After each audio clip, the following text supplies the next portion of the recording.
podcast show. Hello and welcome to the Animation Fixation podcast show where we talk everything animation. Today, we'll be discussing Takahata Isao's 1988 masterpiece, The Grave of the Fireflies. Based on the semi-autobiographical novel by Nosaka Akiyuki, this film focuses on some heavy topics, so a warning to all listeners that our discussion today will heavily focus on war, violence, child abuse, and child death. Set in 1945, the film begins at the end of World War II, shortly before American forces arrive in Japan with the death of our protagonist, a teenage boy named Seita, on the floor of a train station. He dies alone and unnoticed by the people around him, his body cleaned up by janitors and his belongings thrown out as garbage.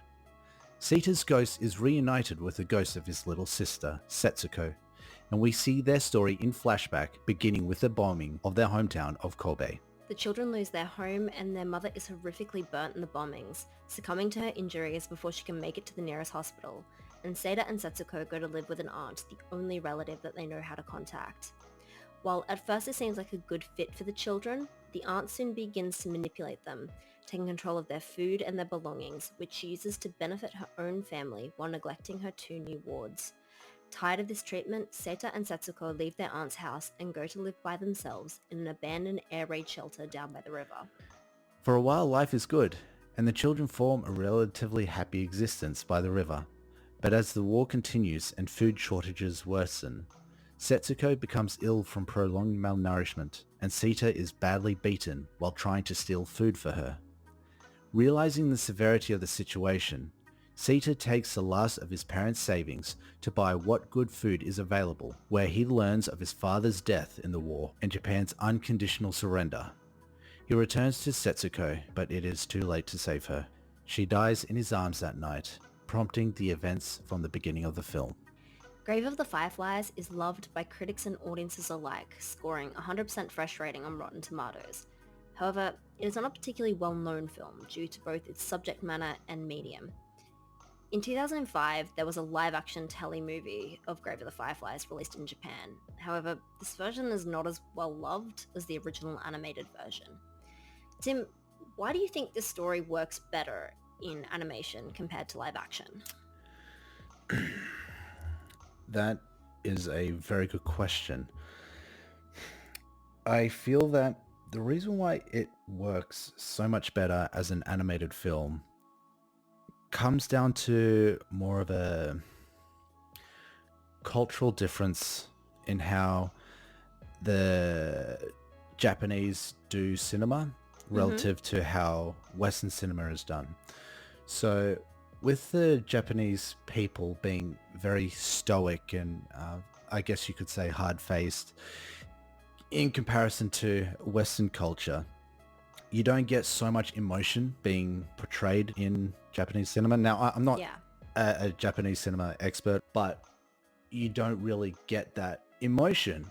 Whereas with the Japanese animation, it's very extreme. It's so interesting just how extreme the differences are in that the emotions at times can be completely over the top.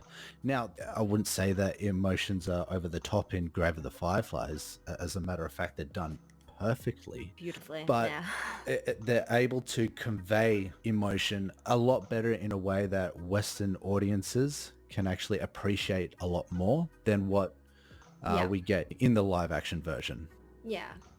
I do know that because this was based on a semi-autobiographical novel, when they were looking to make this into a film, Nosaka was approached by quite a few studios with options of ways that they could address this film.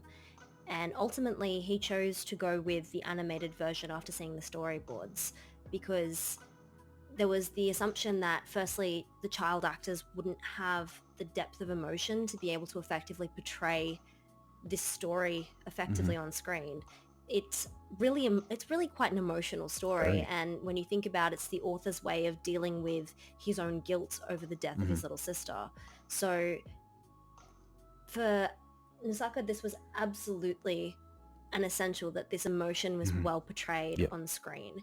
And animation, I think, was just absolutely the right way to go because you can get so much for so little. You're not reliant on these child performers who, I mean, in current years, child actors are phenomenal, but this seems to be a massive uptick that Mhm. we've had actually in child actors. So at the time this was released, definitely I think being able to do this as animation and cast adults in the roles was absolutely the For right sure. choice for Grave of the Absolutely. Fireflies. Absolutely. It gave them that freedom of, I guess, vocal range that, Yeah. you can really push in animation. Whereas with live action, it's not just the tone of your voice or how you actually say Yeah. certain lines. You also have to make sure that you look the part.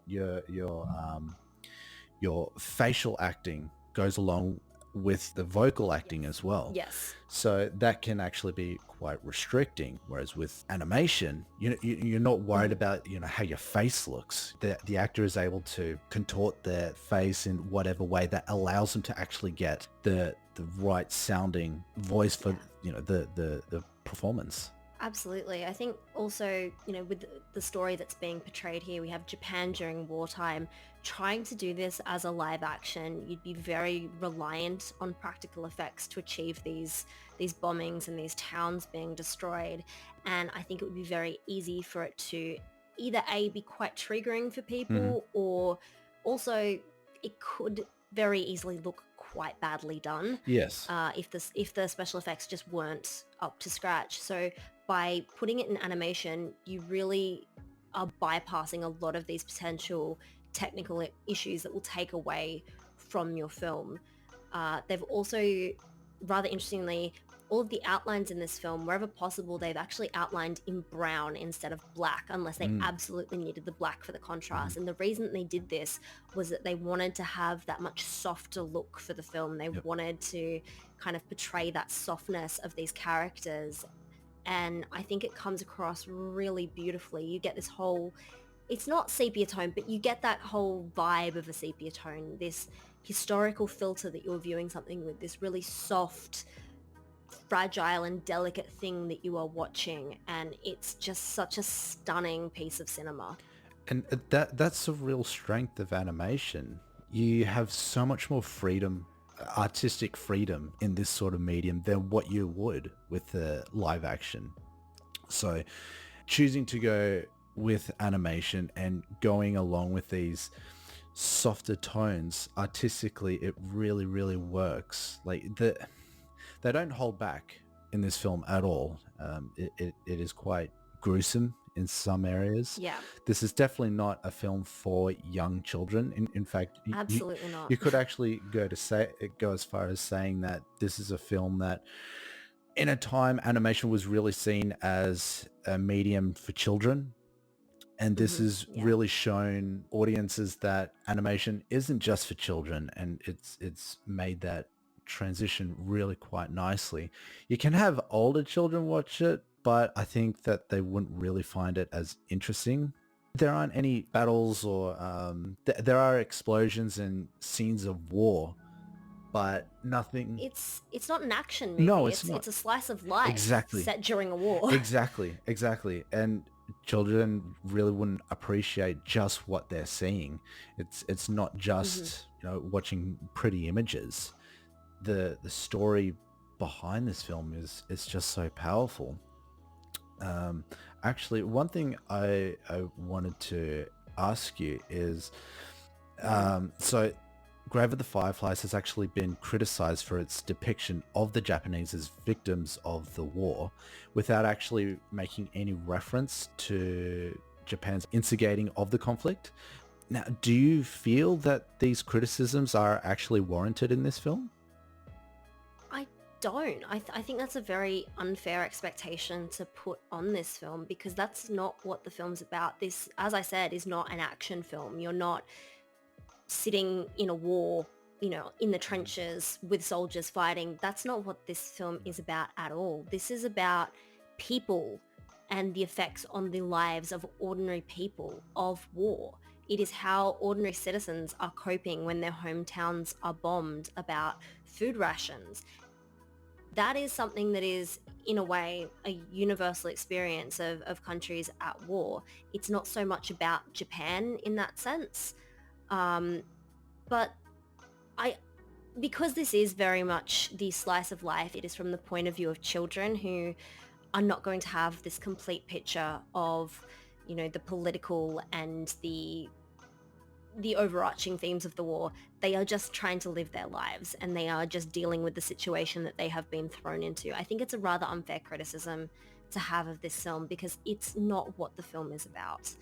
Um, I I think as well, when you look at the characters that you have within this film, not only is it not really taking a stance on the, like, as a pro-war stance, it's actually, I think, quite critical of the war because of the effects that it has on the common people. Because the only times we see people actually have this nationalistic pride that is so typical of war films, it only ever appears in characters that are inherently portrayed as bad. So for example, the aunt, when she is starving the children to feed her own family, she's constantly saying to Seita, you should be contributing to the war. You should be out there fighting. You should be out there contributing. My daughter's doing all this for the war. What are you doing for the war? And she is portrayed as a bad person. Um, you have this really quite powerful scene at the start of the film during the bombing of Kobe, where there are a bunch of people, just regular townspeople, huddled in a ditch, and the town is burning behind them, and there is one lone soldier marching back and forth across the screen saying, "Long live the Emperor." And it's very much shows that there are a few fanatics that are really into this war, and then everyone else is just trying to survive it. They've got no say in the situation that they've ended up in. They're just trying to live through it. Even the character of Seita, he's very nationalistic. When he found out that Japan had surrendered, he was torn up. He was completely heartbroken by it. I think the portrayal of that, though, because we do see a scene where Sita's talking about his dad as a Yes. military man, but it's very much this childlike understanding and this childlike idolization of your parents. It is that, "Oh, my dad Yes. does something really cool," and it's through a child's understanding. I mean, you think about it. Think about, kids in a schoolyard, playing, like, kids picking on each other.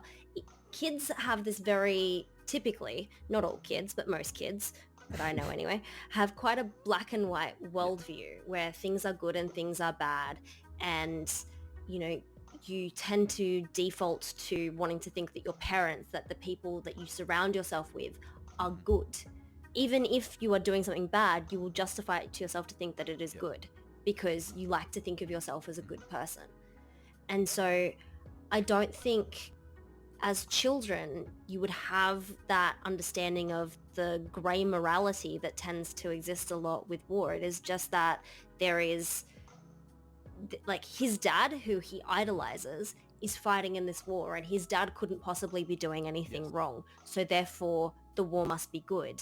And we only ever see that in a couple of times, and we don't really address it otherwise. It's the few times of, my dad is great, and now back to starving and trying to survive this. So, what do you actually think of the character Seita? He's the big brother doing his best to look after his little sister, and yet his stubbornness ultimately is what killed her. I mean, he could have just sucked it Yeah. up and gone back to his aunt, apologized, just gone along with the flow, even though he was pretty much just being used at that point. But at least his sister would have survived. I mean, she was just going along with whatever he was doing.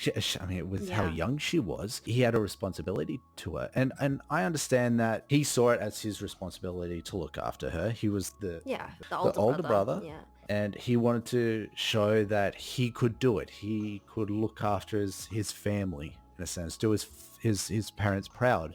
But he was so blinded by being capable that he was completely blinded by the fact that he needed help. It's really easy watching Grave of the Fireflies at times to forget that Seita is himself a child. Yes. He isn't an adult, but very quickly he's thrown into this role even really before the bombing of Kobe, because obviously his dad's not there, his mum is already portrayed as being, fairly Hmm. unwell. He's been thrown into this position where he is now brother, mother, and father to really what a 4 or 5 year Hmm. old. Setsuko is not particularly old. Like I think they still show her in diapers. Like she's Yes. quite young, and that is a big responsibility for someone to take on. And as adults, we have this benefit that I think a lot of children don't quite have yet because they're not fully formed as Yep. people yet. And that is we have an understanding of sometimes things have to suck for a little while so they can be better in Yes. the long run.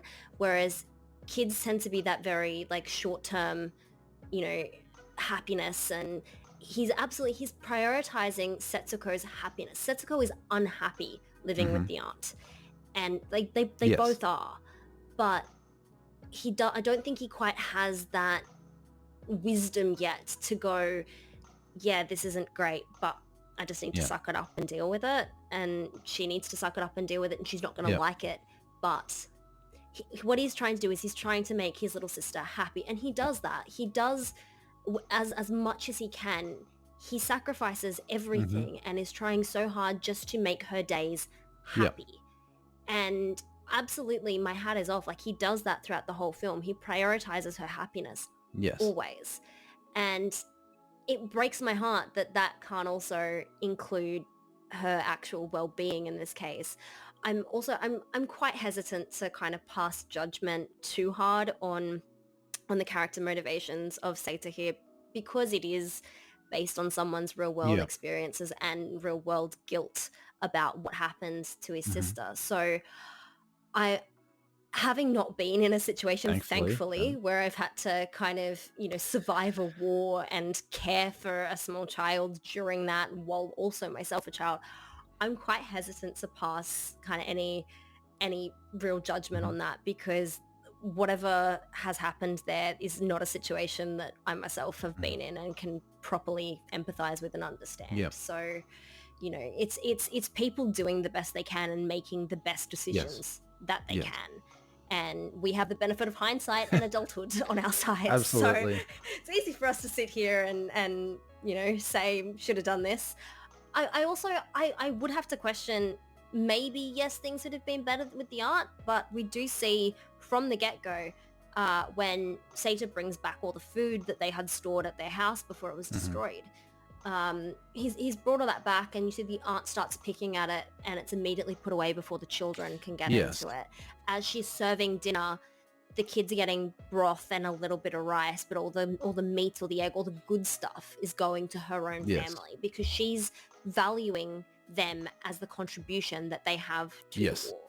And because Seita is not part of any of the war efforts, because Setsuko is a child and literally can't be, she doesn't value them at all. They were already becoming malnourished because of her actions. It absolutely didn't help then going to live in the air raid shelter and survive off frogs and fish and whatever they could find at the river, which didn't have particularly great nutritional value, at least not the way that they Yeah. were eating it. But um, I definitely think they would have ended up also in a bad position staying with Mhm. the aunt, because again, she was not looking after them. She was using Mhm. them to make her own family's life Yes. easier. Um, yeah, look, that is all very true. And I guess it's just one of those things in that even though they would have been miserable, they probably would have had a Yeah. better chance of survival. And then once the war was over, Oh, absolutely. they could finally leave. But we're now talking about what ifs on a film. So, Yeah. um, so Well, because it is so impactful, though, it is easy to go down those rabbit that is holes, true. because it does have such a really strong emotional current that pulls you through the whole film. It really makes you question how you would fare in the similar situation, and it really. I know you're heartless, Tim, I know. and I know I you know. didn't I am. cry at this film. I I did happen not. to blub every time. I still can't believe that. You are completely heartless. Yeah. I blub every time I watch this film, and Yeah, I yeah. Look, I'm sorry. For me, it's animals. For people, I really don't care. But look, that being said, it really is a very powerful film, and uh, yeah, as heartless as I might be, I can really appreciate that, and it's done very, very well. Not beautifully. just through the story, but through the voice acting as well. Mm-hmm. We watched the English dub. S- Japanese and English dubs I find very interesting. Sometimes I prefer the Japanese dubs.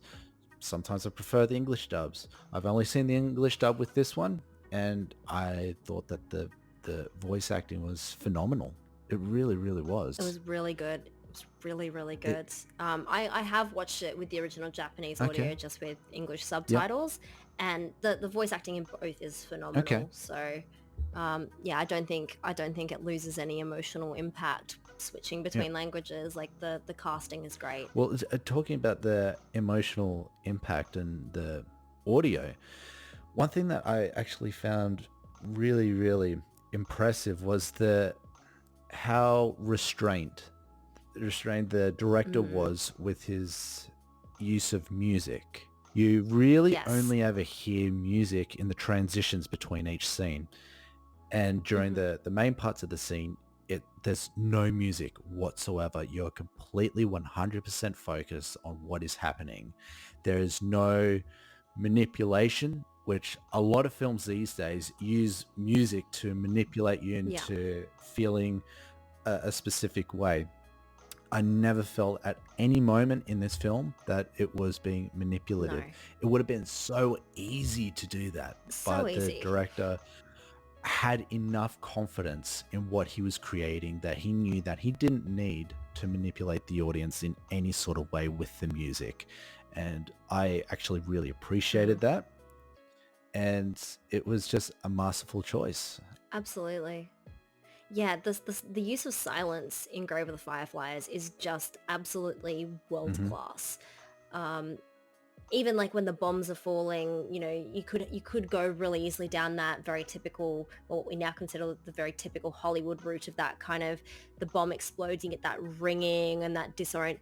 No, we're just going to sit here Yep. in Yep. silence, what film Yep. silence, where we don't have any music. There's still dialogue and sound happening, but in film we tend to consider a lack of music to be silence. It feels weird to Yep. us, not having music under a scene.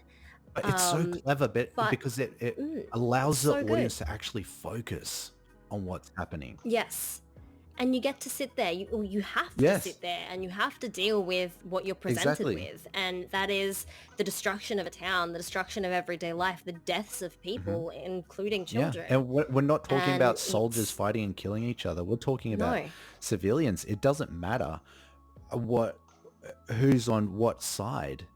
These are innocent no. people that are dying because of this conflict. Mhm. We didn't need that music to remind us just how sad No. everything is, how painful It's everything is. the film, the story is so well told and it's emotional enough to carry it. You don't need to put in these big musical No. swells to tug at the heartstrings, because like you said, it would just feel like Yes. manipulation. It would absolutely be overkill, and honestly my hat is off to Takahata Hmm. in this, because it would have been so easy to stuff it up, and he just did a Yeah, phenomenal job of restraint. absolutely.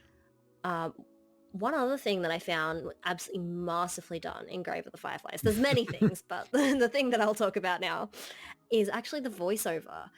Narration in film can be quite hit or miss, because one of the great rules of film is you want to show the audience, not Yes. tell them. And by having a narrator, you have to tell them things. Like that's very much the setup, is you're telling Yeah. the audience something. It is an exposition dump. And that's still what Seita is in this film. He is the exposition dump. He is the narrator guiding you through the story. But it's so masterfully done, because there are portions where you'll have narration, and then you have a period of just following the characters through the story. And whenever you're getting these periods of narration, they're kind of more historical details about, this is where Hmm. things are at.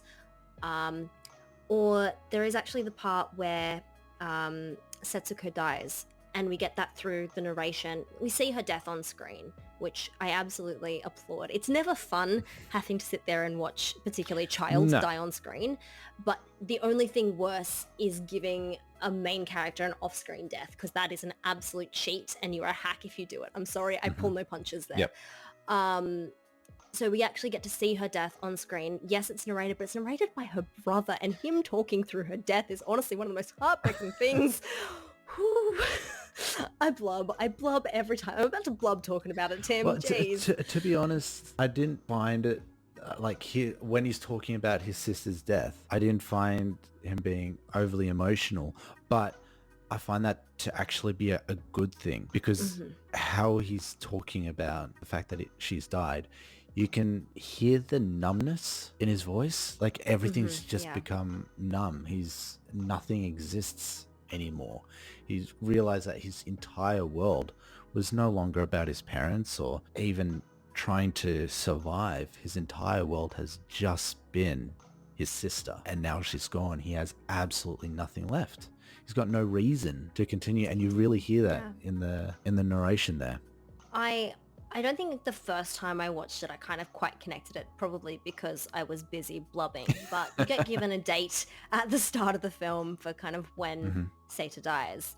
And then you also get the date when Setsuko dies. And you kind of, when you start connecting the pieces at the end of the film, it's really not that long after Setsuko dies that Seita dies as well. And so you absolutely get that sense in the narration. He's done. He's ready to just follow his sister, and he's ready to be done with all of this. And it's so heartbreaking. Yeah. Quite obviously. So many things that you love about this film. Love it. Is there anything that you don't like about this film? Look, if I've got to stretch and pick something, there's a few times where like the fire effects are looking a little bit weird, but they're on screen for like 2 seconds, and I was busy blubbing at the time, so I'm very happy to overlook that. Like it's not a detractor really for me. That's the only thing in the whole film that I've noticed is not as up to scratch as everything else. Yeah, it's a funny thing, like this being a 2D animated film from the 80s. The effects animation, it could be better. But I will say though that the effects on the Fireflies, absolutely phenomenal. Stunning. Visually, absolutely amazing. I really feel like they nailed that very well. They did it in a way that it actually didn't feel like it was separate from the surrounding environment. It really felt like it was part of the environment.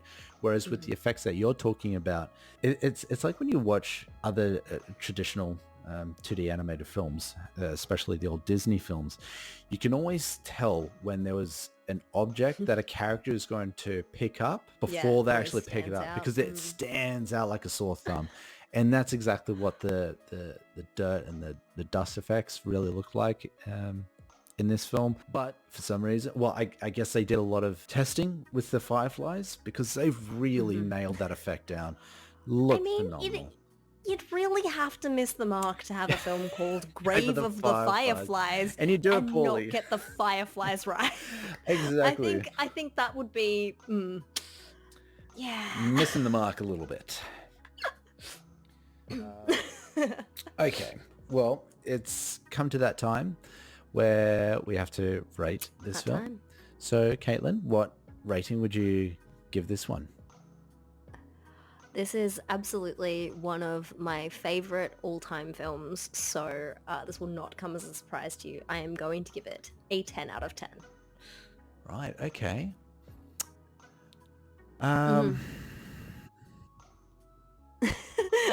Based on that pause, you're not. No, look, I'm very conflicted, because I can appreciate this as a very good film. It's got very clever filmmaking elements, the music, the visuals, the acting. It ticks all the boxes. It's not one though that I would watch over and over again, but I don't think that all masterpieces have to be the sorts of films where you'd want to rewatch over and over again. So I am very conflicted.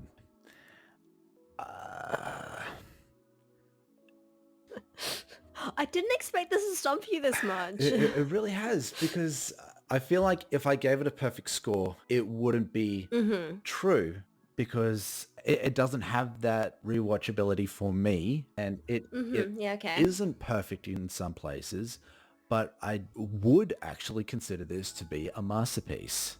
So if we're doing it out of 10, I would have to say a 9.5, or if we're going by stars, a 4.5. It's almost there. It's like just tilting on the precipice. Yep, I have Yeah. to give it a 9.5 or a 4.5 star. What scale are we using? I forget. I don't care what scale we're using. It's a 10 for me. I'm sorry. Is that a 5? Don't care. It's a 10. All right. Please. Well, that was a fascinating discussion. I hope everyone enjoyed it as much as we did. And we will catch you around for the next episode. Catch you later. Thanks, everyone. Bye. Bye.